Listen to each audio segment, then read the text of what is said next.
Hello and welcome to the Little Minds Big Ideas podcast with the Early Years Network.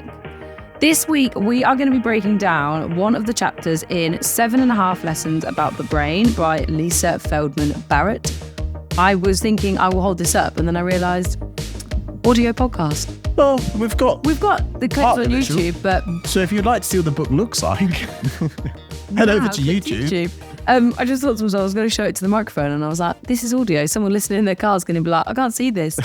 But we're going to break down one of the chapters in this book. The final chapter. The final chapter of the book. It's quite an interesting read. We're going to break it down, a little bit of neuroscience to kick off your Monday morning.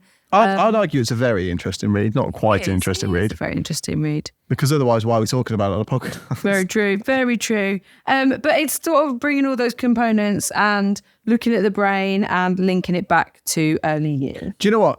The best thing about this book, and the reason why it's better than any other book I've ever found for beginners, is it's such a simple introduction to, and a lot of, there are areas of it that are massively oversimplified, and she would agree herself. And that's why she's got her other book, How Emotions Are Made, which goes into similar things, but a lot more complex.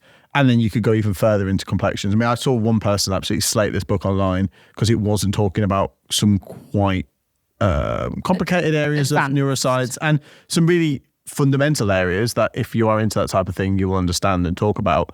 But for people who have absolutely no comprehension of science and the way the brain works, this is a really nice entry point. Yeah, I mean, I hated science at school. I hated it. But I have read this book and I found it really, really interesting. And it does sort of make sense. It makes sense, but also that it leaves a lot of things open. Like, it talks about a lot about constructing knowledge, information and perception and your brain making predictions and stuff. And it also, I think, slightly neglects things like reactions, like if your brain's constantly, and things like that. But we can easily go into... Sorry, I dropped my book. We can easily go into things like that later. And in parts of my class, we'll discuss things like that, which I'm hoping to record this week when the podcast comes out. Yeah. But yeah. So that is what we're going to be discussing a little bit later on. But in the news. In the news. That's new. I thought I'd go deeper. That's interesting. Sort of really assert my manlyhood. Well, very nice. Loved it. In the news. So this week in the news, live on the platform, we have got my brand new strategies class on mood boosting. So if you've not checked it out yet, go ahead and have a look. It's www.theearlyearsnetwork.co.uk. www.cot. Yeah, all right. Where were you going? No, I've got try again. www.theearlyearsnetwork.co.uk. For $4.99 a month, you can access all of our classes and learn so much about early years, how to put it into practice. And these strategy classes are things that you can put straight into practice. So hopefully you'll find them really useful, and head across now because it is out. And this strategy class is all about mood boosting and positivity and things like that. It's almost a practical mental health class in effect, isn't it? When I was going through it. Positivity and mood boosting for children. So it's a great one to knuckle into over the summer because it's a stressful time, it's hot, kids are all over the place with their emotions. So it's a great way to bring techniques in to just boost the mood for everybody. These really hot days really bring regulation to the forefront, don't they? Because children, in the nicest possible way, are utterly useless most of the time. I mean, there was a little boy in one of our settings on the hottest day of the year wanting to wear his sodding coat. Oh, bless him. And you just think, come on, you meet us halfway. Help yourself a little bit in this situation. Undo your zip, please. So that one is up now, live on the platform for you. It is. With another strategy video coming in the next couple of weeks based around something on group time. I haven't specifically, I've got about 5 on group time that I'm going to do. So depends which one I decide to do first. Maybe all of them. Maybe. Bang, bang, bang, bang. It's a lot of talking. Just sit in this really hot room for a full 24-hour period. This isn't a great time to be filming in this studio because it can get, you have to do it first thing in the morning because it gets so hot. Next week's all go because it'll only be 21 degrees all day, every day. Lovely and cool. So yeah. Bring out the rain. No. We are funny like that though, aren't we, as a society? Like British people. It's too hot. It's too cold. Where's the sun? Where's the rain? Right. And then I think the other part of the news that has just sort of taken over our lives for the past week is what we talked about last week, and that is the Olympics. Yeah. We are loving it. I'm not loving the BBC's. I don't think it's their fault. I think it's the French broadcasting are giving everything. Surely the BBC have enough weight to be able to do it themselves. Because it's just all their coverage is swimming in the evening, and then it plays random things, and then it will cut to, oh, by the way, this happened 2 hours ago and GB won a gold medal. I was like, oh, brilliant, cool. We didn't want to see that live. No, instead we were watching, I don't know, Portugal face Cuba in judo. I love the judo. But it just seems so random. I know, but I do think that's right, because if you think about it, all over the world, how many cameras would be in all of the things? I know, but the BBC surely pull your finger out. You could say the same for America, ESPN. But I bet America I bet America on live national television have showed every single goal they've won across their 100 million channels they have. Yeah, they have. No. They've got tons of sports channels. They're going coming out of their ears. Well, let's go. Let's go. Tomorrow. That doesn't help us watch Britain though, does it? No. But no, we have been loving it, and some of the stuff is incredible, and I think get your children watching it. Get them in the pool. Get them in the pool, get them running. That French Donny's good, isn't he? Oh my God. Watching him, I just sit there and I'm like, oh my God, how? And he knows he's so good. And when he gets those medals, like, yeah, put that anthem on again. Come on. Play it back. He is incredible, and he won 2 golds within less than 2 hours. Like, no one's ever done that before. No, he's the next Phelps, isn't he? He's incredible. But he's got another final today. Yeah, we'll get to watch his little smug face in every single Olympics for the next 10 years. I think there was some diving this morning that Great Britain were in, the springboard. I haven't, do you know what? I'm saying this morning, not Monday. It's Friday for me. Yeah. So don't try to find the 10 o'clock diving competition. I've done a Ben. Alethea Athletics starts as well. I think Dean Asher-Smith is actually on the track now, to be honest with you. Right, well, we'll speak to you all soon, so we're going to go. We'll watch it on repeat. Do you know what? The only sport so far that I question, actually 2 sports I question, why is golf in the Olympics? Is it? Yeah, they're playing golf.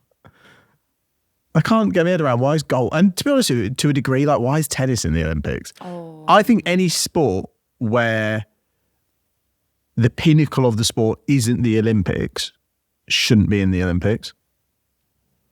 So like the pinnacle of tennis isn't the Olympics, it's Wimbledon, it's the US Open, do you know what I mean? It's the 4 Opens they've got. Yeah. The pinnacle of golf certainly isn't the Olympics. You've got the Ryder Cup, you've got the Opens in the same way.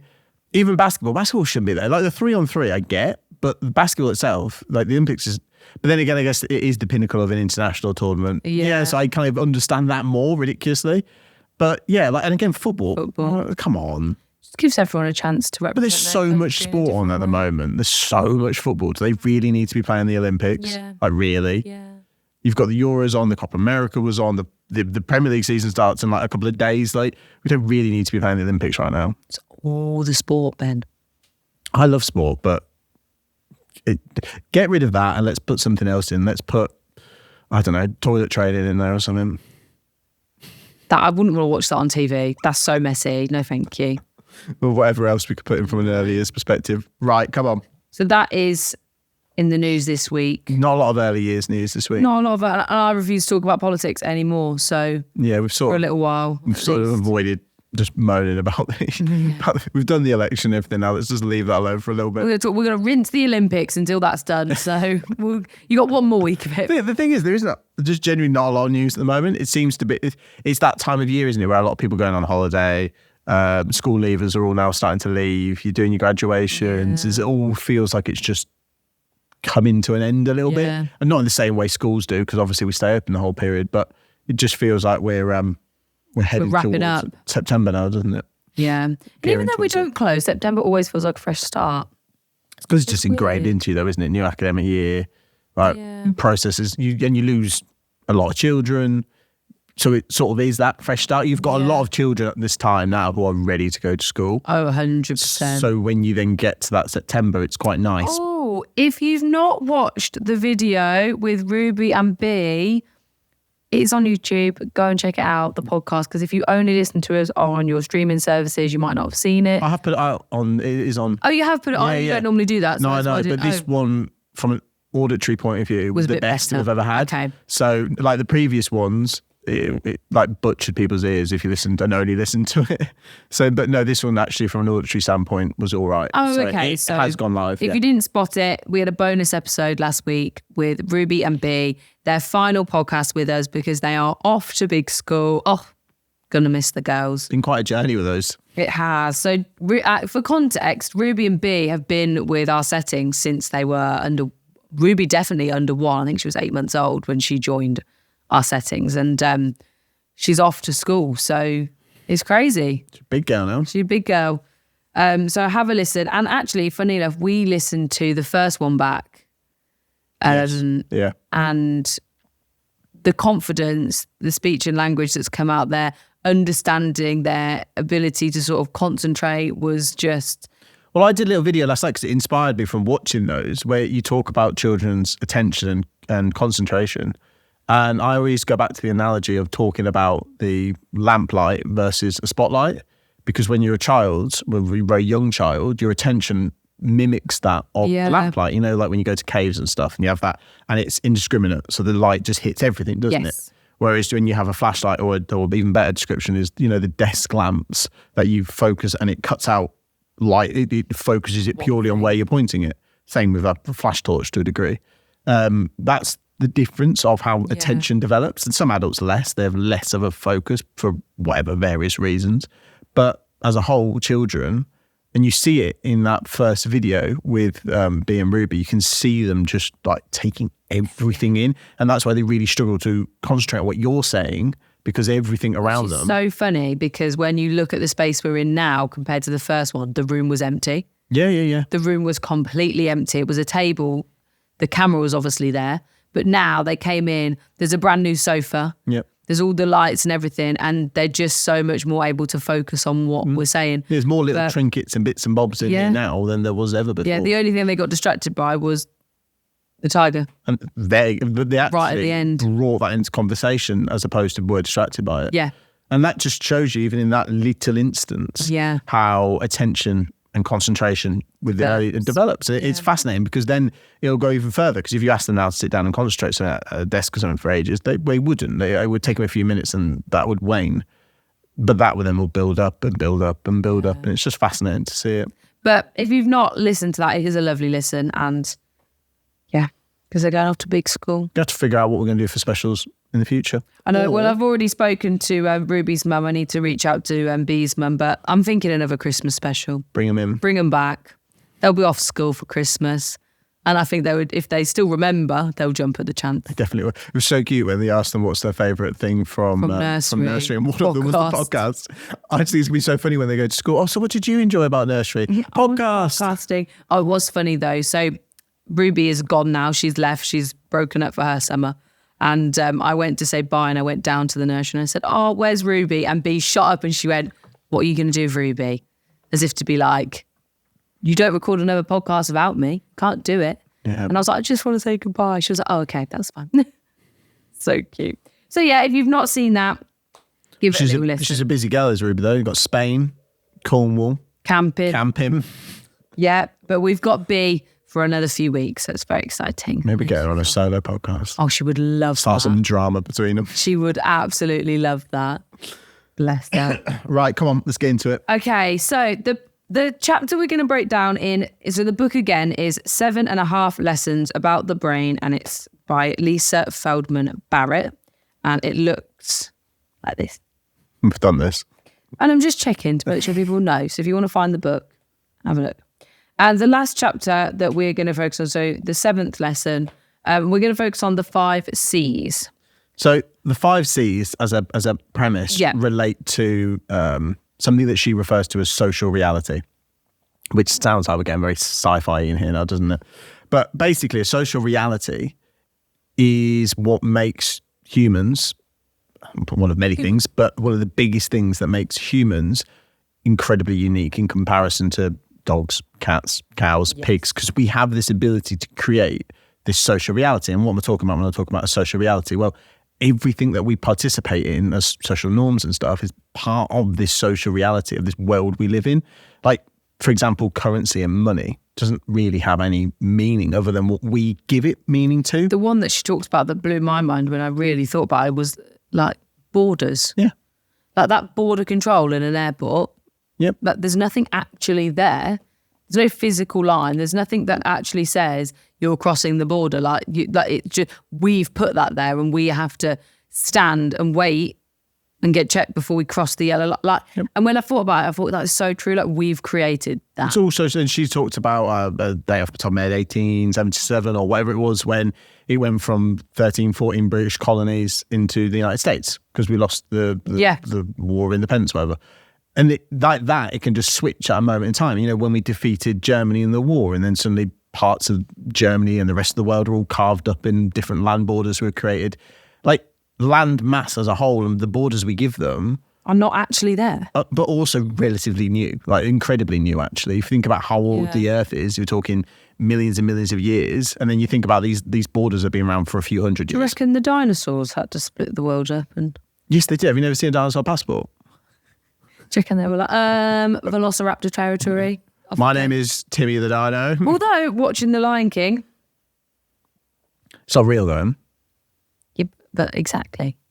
What do you mean? It's another thing that we've created. Oh, right. So we've done the same thing with the animal kingdom in our minds. As we're going to talk about, things like Lion King and things like that are ways that we teach children social reality and the norms and stuff. That's how we feed it. But norms even stretch to, you've mentioned social borders, but even how we create words from the noises we make. Because we do just make noises. So that's why when you hear foreign languages, it's near on, if you have no understanding of, let's say, German, it's nearly impossible to listen to a German person speaking and actually pick up on any of the words at first. Yeah. All you hear is them making noises. You know, if you read like 10 German words and you try to hear them actually pronounce that, you wouldn't pick it up at first. It takes time. You have to start understanding what the noises mean.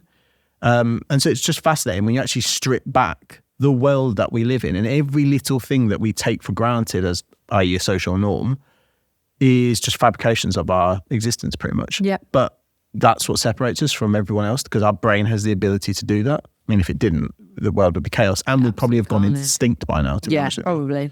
So shall we just go through them one by one? So the 5 C's are basically a suite of abilities that allow us to construct social reality. Yeah. Do you want to kick us off? So number 1 is creativity.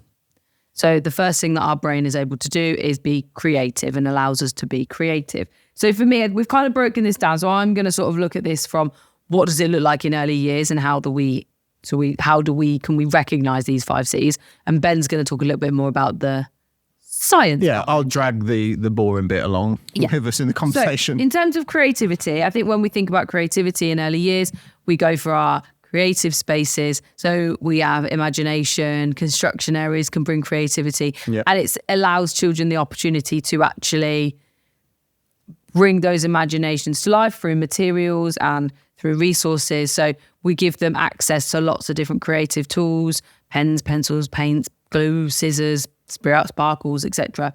And they're able to construct something because their mind is able to allow them to be creative. So it's being able to spot those creative moments throughout your day and think, actually, what my children are doing here, they are being creative, even if it's not in the traditional sense. When they're building with blocks and they're making a big house or Lego, and they've made a house, and they think, okay, so who lives in this house? So they can imagine all the little characters that would live in the house they've just built, and things like that. So for me, that's where you spot that creativity in lots of different ways. Yeah, and creativity isn't just, as you touched upon, isn't just painting and art. No.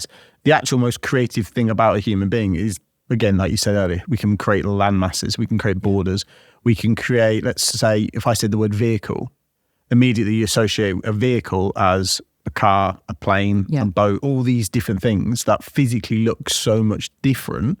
Yet with our own creative ability, we're able to separate the physical from then this concepts that we create and these constructions basically in society, which is amazing. And this is what we teach children from an early age. And so children are even better than adults at creating these social realities, because they not only have to learn the actual real world social reality that we create, but they also create their own environments. They create their own social realities. They construct all the time their own imaginary makeshift make-believe worlds, don't they? And they do. That in itself is incredible, because then they're creating not only their figments of their imagination, but also comprehending and learning social norms at the same time, which is just amazing. So the more freedom we give them in their play to do such things, and the least we avoid squashing those, which I think is really important. Yeah, that's why I say in early years we are very good at allowing creativity to soar, because children are sort of, a lot of our play spaces have that continuous provision and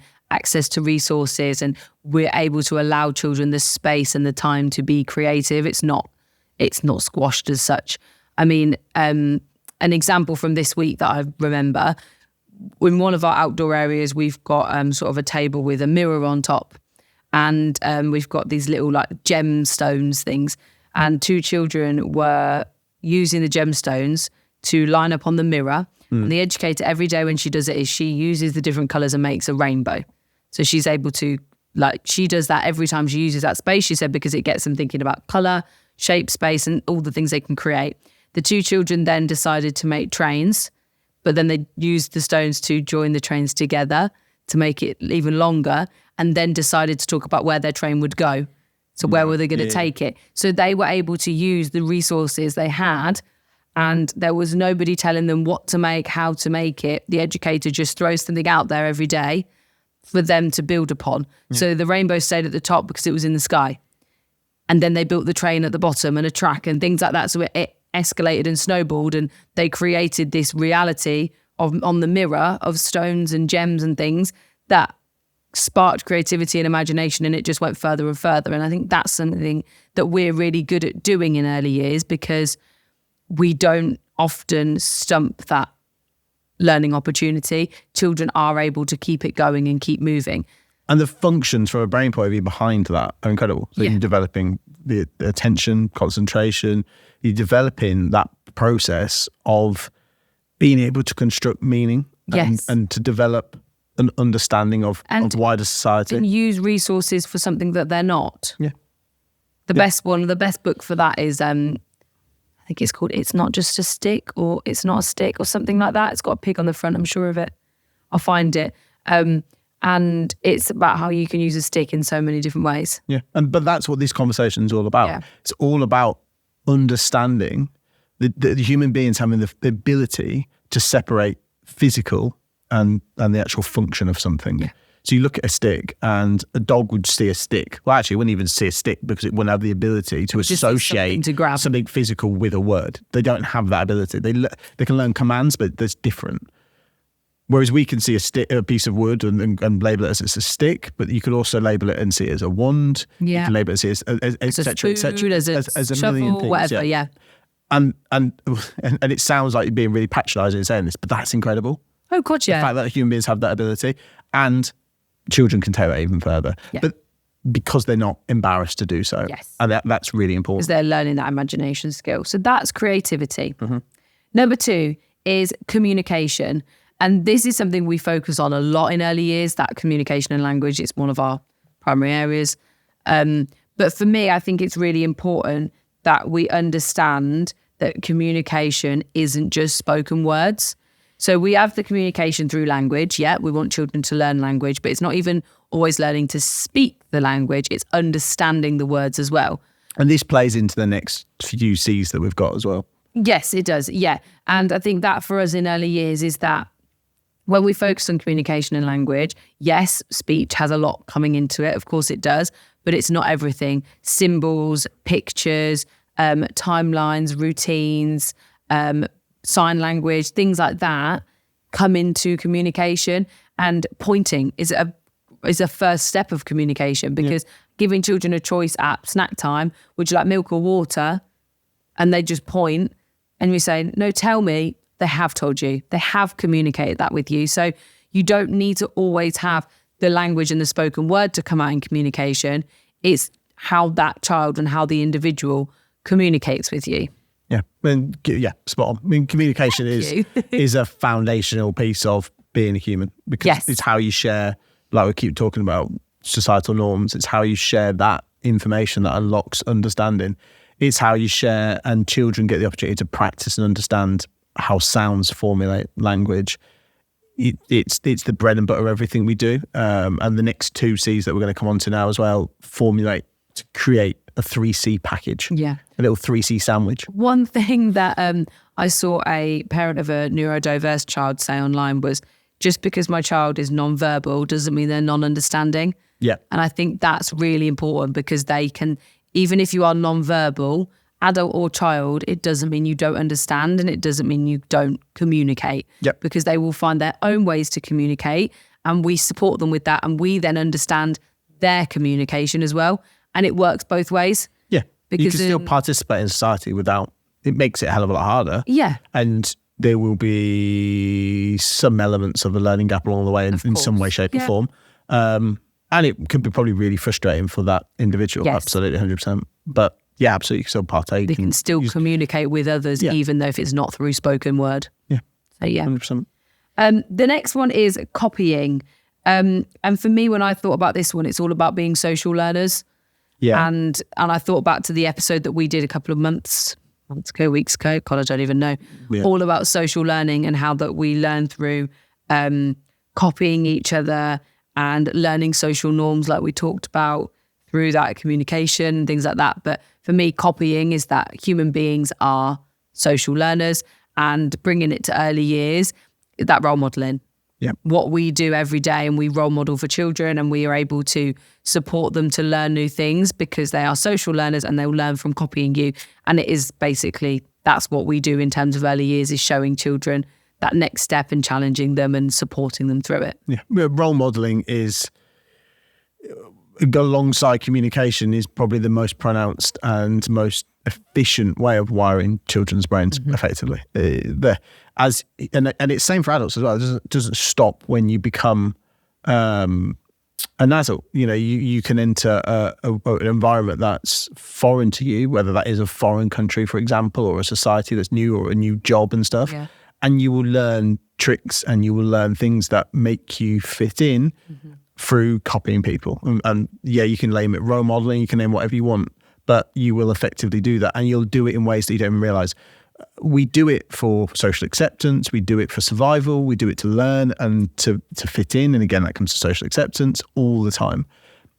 Even to the extent where you will, if somebody says a phrase around you in the workplace a lot, or uses words a lot, that's more specific clutch of words, you will inevitably start using that yourself without even realising. Do you know what? That's so true, because in all of our settings, well, most of them, the phrase like friends, like hello friends, like is used a lot, and the word friend is like really used, and it's something that I picked up on so quickly when joining the settings and things. If you just use a random phrase like, all right, let's crack on, you say that all the time, people around you will start using it. What did I say at one point that you used to like, okay then? Was it okay then? Maybe. I can't remember. Ages ago, I kept saying the same phrase and you kept giggling at me, and I had to really like train myself to not repeat it all the time. Yeah, so we are hardwired to copy. Yeah. It's part of, and then children, the younger you get, even more so, it's more important for a baby to copy a mum. And this is the same, this one isn't human. The collection of these is what makes us then create social reality, which separates us. Copying is fundamental. Communication might be for humans, but for animals, copying is so important. Yeah. Because if you're a baby duckling, watching your mum walk around the grate in the roads so you don't fall down it is the difference between life and death. Yes. You know, dogs also, we've recently, I say recently, we've had her for a year now, but we got a puppy and she's copied so much. Like, our puppy is scared of the Hoover, but isn't scared of the Hoover. Like, because our oldest dog is scared of the Hoover. Yes. So the puppy will now avoid the Hoover at all costs, but will also happily run a centimetre away from it because doesn't actually understand why she's scared of it. Whereas our other dog will stay at the other side of the house to avoid or run in the garden and be like, nope, not going near that. So she's learned from the older dog the Hoover's dangerous, but she doesn't find the Hoover dangerous. No, but also the other way around on that is our older dog has copied her in terms of laying on the floors because she would never do that. She'd go on her bed or go in the garden or whatever. But laying on the floor is something that our youngest dog has done. She's always at my feet. So our older dog is now copied because she's like, oh, well, we're all together and we'll all just lay here. Yeah. So that's the other way round. The other one from early years that I will I bet everyone will go, oh yeah. You know, when we say, oh, they're so ready for school, the younger ones that are coming through are copying their behaviour, they're doing this, they're doing that. And we always get frustrated that the younger ones are copying the older ones because they're getting a bit restless. And that is a true representation of copying. Then that boils down to as well the reward system involved. So they'll see people get rewards for doing certain behaviours that they'll link in either positively or negatively. And you just start building a picture of how humans are wired and the importance of copying. Yeah. Number 4? Are we already on number 4? Yeah. Oh, crikey. Cooperation. And the importance of cooperating. Yeah. I mean, the last 2 is where I struggled a little bit more to link. But in terms of cooperation, I've got that bigger picture of human life.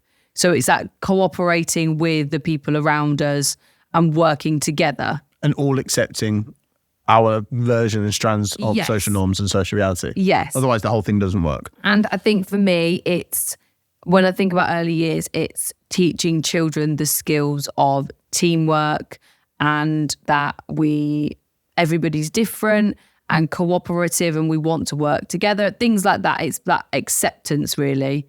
Do you know what, as well, we have to, but we're also very trusting.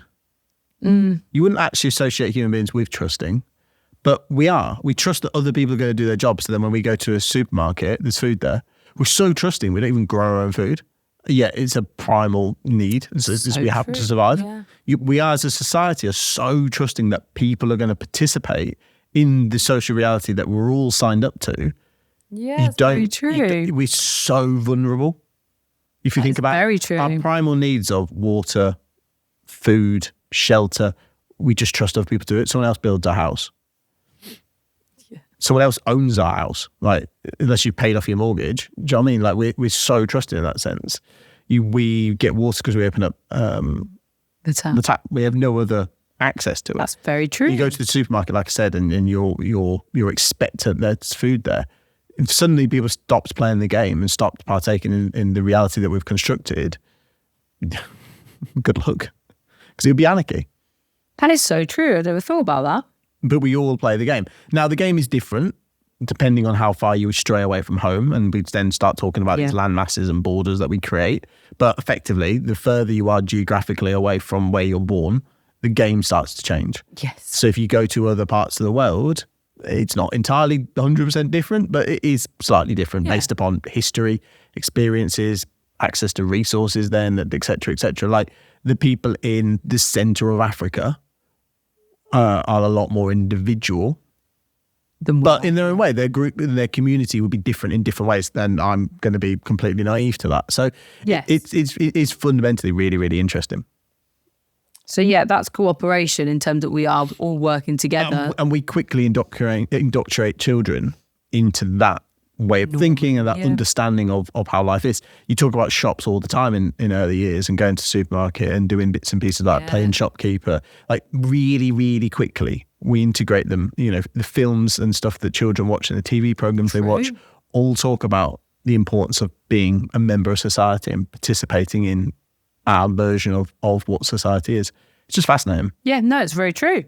And then the final one is compression. Now, this is where I sort of lost my understanding of what was going on. We had a brief conversation beforehand, but in terms of compression, Ben, what is that? So what does the compression mean for the brain? I like how she explains it in the book. I'd struggled with it. I couldn't get my head. Kind of, because the analogy I gave you was a little bit. But so the way Lisa, I'll just use her name. The way Lisa explains it in the book is fascinating because she uses the analogy of a police detective.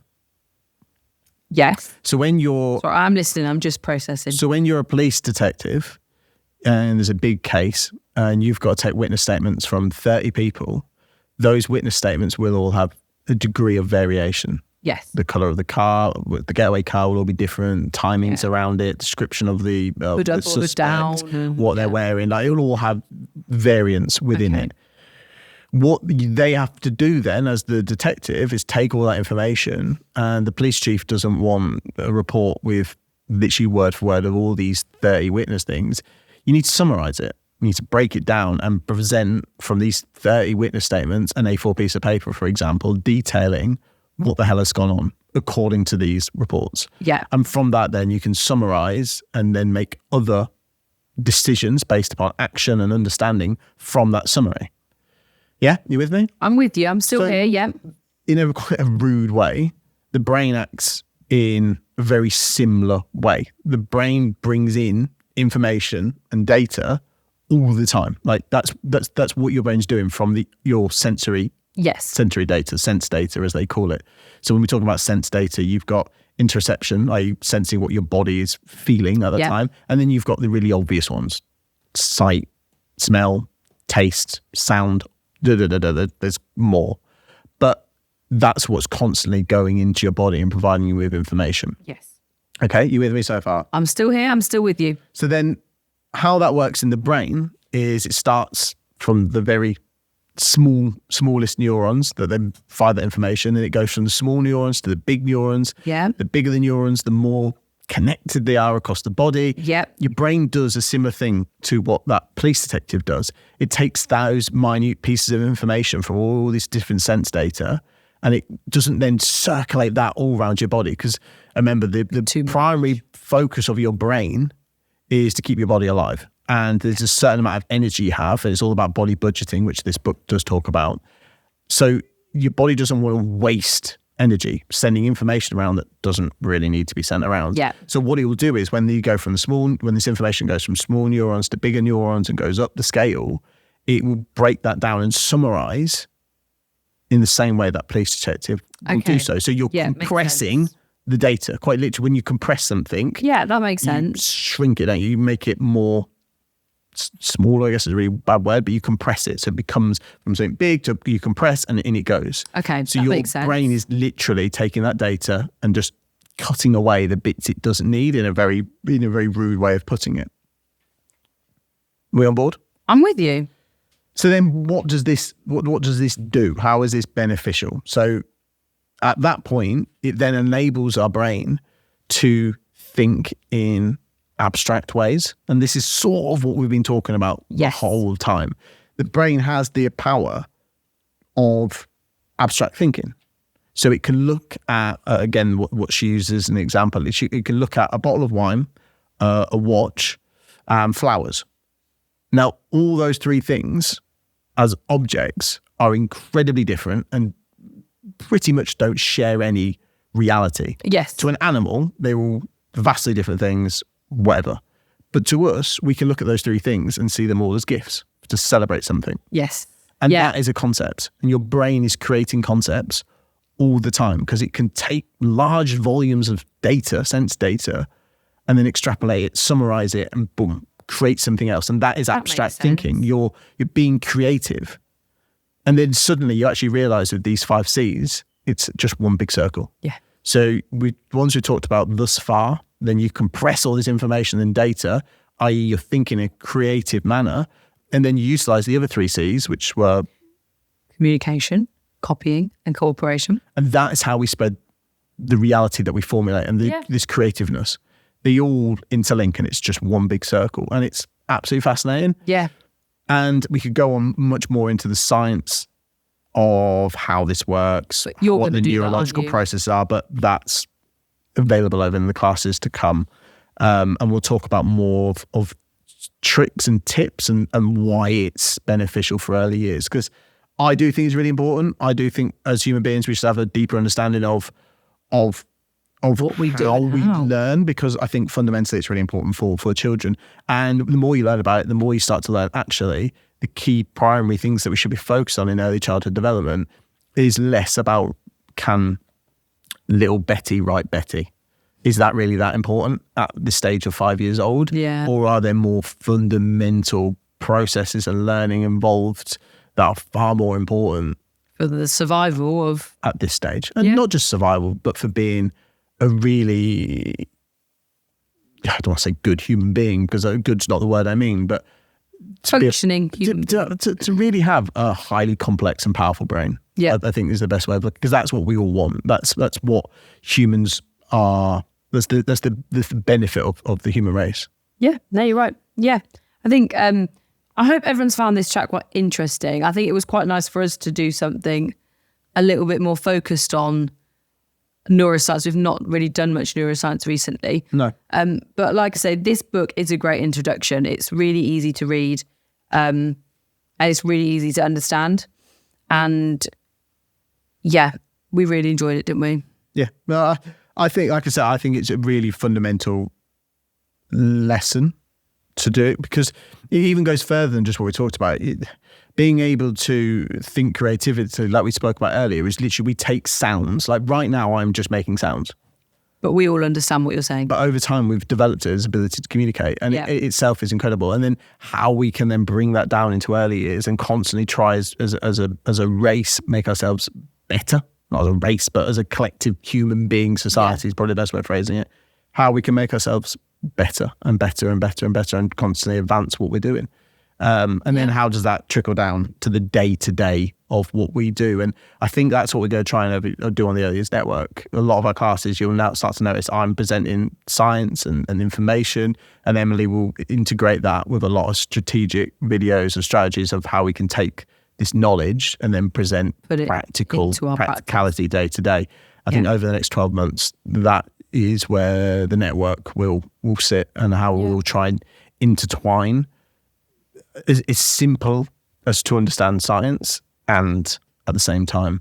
Because you have to remember, what we're talking about now, science isn't necessarily fact. Our understanding is constantly developing and changing. Yes. We could talk about where science was 30, 40 years ago, and our interpretation of the human brain would have been very misled. Yes, totally different. And even this book in itself is a fantastic understanding of the brain and a fantastic insight into what science isn't as much as what science is.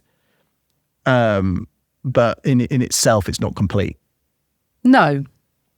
And that we'll just continue to, scientists will continue to learn about the human brain. And I think it's good to have that basic understanding of it, because then we can teach young children as well. I think the thing that frustrates me the most is there's a lot of bad science in early years, and there's a lot of bad science accepted as fact for some reason in the world of early years, and only early years. You still hear a lot of prominent people who go to a lot of big early years shows and stuff talking about things that quite frankly aren't true. Yeah. And I just think it's silly. You know, why are we taking that as fact? As what's, because then that is quite literally going into practice. It's quite literally changing, dictating how people interact with children and things. And because then we start talking about behaviour, start talking about strategies around behaviour. And if you're taking bad science, like you're going to down it. It's a bit of a slippery slope at that point. It is. But we all learn and we all develop. But that isn't a knock on anybody. At the end of the day, bad science has really proliferated across society, massively, because it's got a good story to it and it makes sense. Because you start talking about lizard brains and things like that, and this disconnect from lower and upper brains and things like that. So it's very powerful, and even ourselves, you take that information and you think, oh, wow, yeah, that makes logical sense. Yeah. Absolutely, that does make sense. But then you actually think the brain isn't built and wired in a way that fits a nice little story. Because as human beings, we love a nice little story. We love it to make sense, but it doesn't always make sense. And it's actually really, really complex and difficult to understand. Yes, but this book does a good job at breaking it down. Yeah, absolutely. So that was us this week. I hope that if you've listened to this at 6 o'clock in the morning, we've not fried you. It's a nice little science chat. Do you know what? The more you think about it as well, though, the more your head just hurts. The more you think about social realities and zoom out and zoom out and zoom out. It does say on the front of this, be warned, you may find your world turned upside down. And it's so true. But do you know what the thing is? Do you know what the most horrific thing about when you start learning about things like this and you start learning about science, and it's how little we actually mean. Oh, God. And that sounds such a depressing statement. But do you know what? I always think of it as the opposite. It's not depressing at all. My life functionally from for the world and the whole, if you zoom out of Earth and just keep on going and going and we become like a little speckle of dust, we really don't matter. And that sounds like depressing, doesn't it? It does a bit, you're saying to someone you're incredibly insignificant.